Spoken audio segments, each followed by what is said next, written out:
Rasanya gue bikin konten udah kayak minum obat karena 2 hari sekali Persib Bandung mengumumkan nama pemain baru mereka.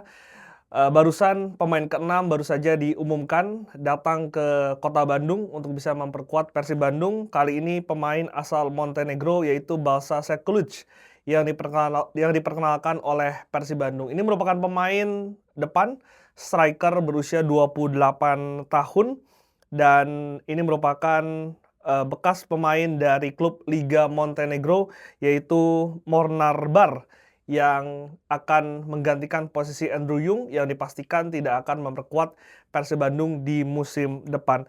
Kalau kita lihat dari sisi karirnya, Sekulic ini lebih banyak memainkan menit bermainnya di Liga Montenegro. Tercatat ada 6 klub yang pernah dibela, di mana klub terakhir yaitu Mornar Bar di musim 2025-2026 dirinya bermain sebanyak 36 kali, mencetak 16 gol dan juga mencatatkan 1 assist. Dari total 6 klub yang dimainkan, Sekulic sendiri bermain sebanyak 228 pertandingan dengan torehan 59 gol dengan 7 assist. Artinya, ini setiap 213 menit sekali Sekulic mencetak 1 gol untuk klub yang dibelanya. Kalau kita lihat secara keseluruhan dari 6 klub yang dibelanya di Liga Montenegro, memang, caps terbanyak tercatat ketika dirinya membela klub bernama Budućnost Podgorica, di mana Sekulic bermain sebanyak 100 kali, mencetak 21 gol dan juga mencatatkan 5 assist. Selain dari Montenegro, Sekulic juga bermain di sejumlah klub di luar dari Eropa. Ada 2 tim Asia yang pernah dibela. Satu tim asal Uzbekistan yaitu Mentaluk dan juga pernah bermain di Liga Korea bersama dengan Gongwon FC. Dirinya juga pernah mencatat caps internasionalnya bersama dengan timnas Montenegro, bermain sebanyak 5 kali dan hanya mencatatkan 1 assist. Selain itu juga pernah membela Montenegro Junior yaitu di U21 dan juga U19. Sebetulnya secara keseluruhan catatan statistiknya tidak begitu baik meskipun memang di musim lalu dirinya berhasil mencetak 16 gol dari 36 pertandingan, cukup baik, tapi secara keseluruhan ini pemain yang seharusnya sudah berada di peak-nya dan gue harapin sih ada konsistensi dari catatan yang cukup baik di musim lalu untuk bisa membela Persib Bandung di musim depan. Karena memang adaptasi ini selalu menjadi masalah pemain-pemain yang bermain di Persib, karena kita tahu di musim kemarin, di pertengahan musim, Sergio Castel ini pemain Eropa asal Spanyol didatangkan, tapi tidak bisa memberikan impact yang cepat karena memang secara proses adaptasi permainan, ini tidak begitu berjalan dengan baik. Dan kalau kalian ingat sebetulnya bukan musim kemarin saja Persib kesulitan untuk bisa mencari goal getter, predator di, depan, karena ini sebetulnya sudah menjadi masalah Persib di beberapa tahun terakhir. Kalau kalian ingat setelah kepergian dari, N'Doazel, ada beberapa musim Persib tuh selalu mengganti, striker-nya sampai dengan David da Silva datang ke Persib dan juga menjadi pemain yang diandalkan dalam mencetak gol. David da Silva juga datang setelah dirinya, sudah berpengalaman di Super League bersama dengan Persebaya, sempat kalau nggak salah ke Terengganu di Liga Malaysia dan kembali ke Persib.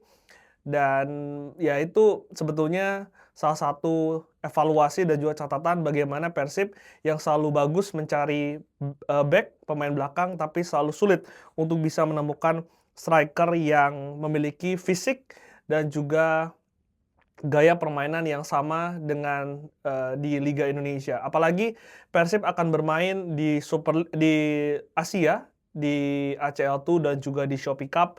Tentu dari gaya permainan ini akan berbeda, bisa saja ketika gaya-gaya permainan dari Eropa ini akan cocok ketika bermain di Asia, tapi belum tentu cocok ketika, pemain tersebut bermain di Super League dan itu akan menjadi catatan untuk, tim kepelatihan. Mungkin pemain asal Brasil ini menjadi pemain-pemain yang secara kultur sepak bola tidak begitu jauh dengan, sepak bola Indonesia karena banyak striker-striker asal Brasil yang sukses di tanah air, dan kita akan lihat nanti siapa yang akan dipertahankan dan juga siapa yang akan mendampingi seorang Sekulic di lini depan Persib Bandung. Memang kedatangan Sekulic ini terjadi setelah dipastikan seorang Andrew Yung, top skor dari Persib Bandung di musim kemarin, resmi meninggalkan Persib. Meskipun dirinya punya kontrak sebetulnya 2 tahun, tapi ada klub yang menawar seorang Andrew Yung dengan harga yang tinggi, dan itu membuat akhirnya manajemen memutuskan untuk bisa melepas seorang Andrew Yung. Kalau kalian tahu, Andrew Yung sebetulnya secara permainan merupakan striker yang stylish, yang biasanya tidak begitu cocok di Liga Indonesia, tapi kemarin kita lihat bagaimana dampaknya, terutama di ACL2, Andrew Yung bisa menjadi salah satu andalan dari Persib Bandung dalam mencetak gol. Terlihat dari torehan golnya juga sebetulnya cukup baik di Super League. Dari 25 kali Andrew Yung bermain, 11 gol tercipta dan juga berhasil memberikan 2 assist kepada rekan-rekannya. Sementara di ACL2 dari 8 kali bermain, Andrew Yung mencetak 5 gol. Ini torehan yang sangat positif, mengingat Andrew Yung adalah striker asal Prancis yang baru bermain di Super League di Persib Bandung di musim kemarin, sehingga secara adaptasi terbilang cukup cepat meskipun memang Andrew Yung cukup keteteran di awal-awal musim bersama dengan Persib.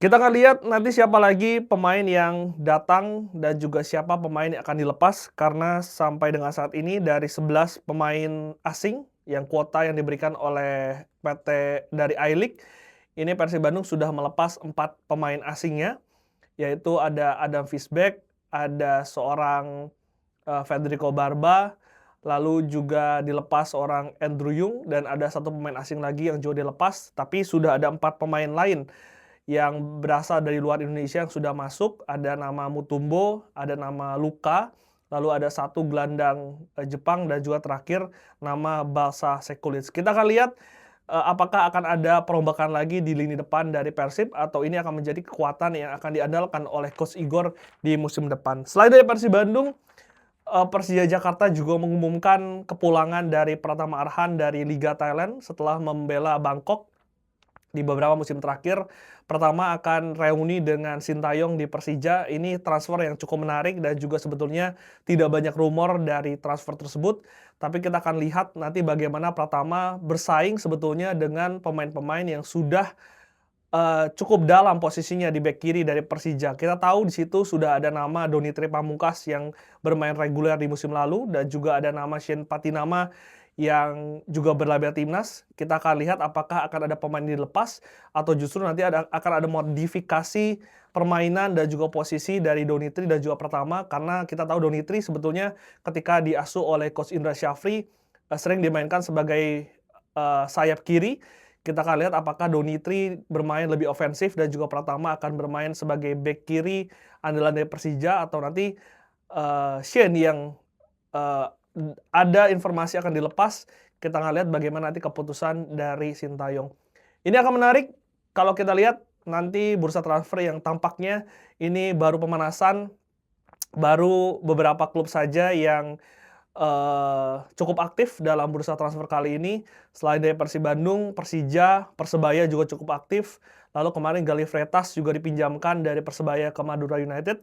Kita akan lihat lagi siapa lagi kepindahan pemain yang akan dilakukan menjelang Piala Presiden di tanggal 25 Juli dan juga nanti menjelang kick-off dari BRI Super League di bulan Agustus 2026. Kalau kalian berharap siapa yang datang ke Bandung, dan juga untuk Jackmania, siapa yang kalian harapkan untuk bisa membela ibu kota di musim depan, tulis di kolom komentar.